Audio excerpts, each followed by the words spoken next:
अस्सलाम वालेकुम साथियों, आप सब कैसे हैं। उम्मीद है खैरियत से होंगे। अल्लाह ताला आपको कामयाबी अता फरमाए। आज मैं आपको ज़ुबान के बारे में बताना चाहती हूँ। ज़ुबान क्या है?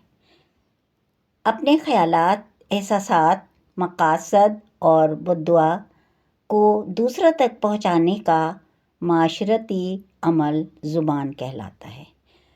दूसरे इंसानों के साथ ख़यालात और जज्बात का वसीला इज़हार ज़ुबान कहलाता है। ज़ुबान के बारे में और इब्तिदा के बारे में जानिए। बिस्मिल्लाहिर्रहमानिर्रहीम। ज़ुबान की इब्तिदा। अल्लाह रब्बुल इज़्ज़त ने हज़रत आदम अलैहिस्सलाम को चीज़ों के नामों का इल्म दिया। यहाँ से ज़ुबानों का आगाज़ हुआ। शुरू में इंसान मुख्तलिफ़ आवाज़ों और इशारों से अपना मुद्दा बयान करता था।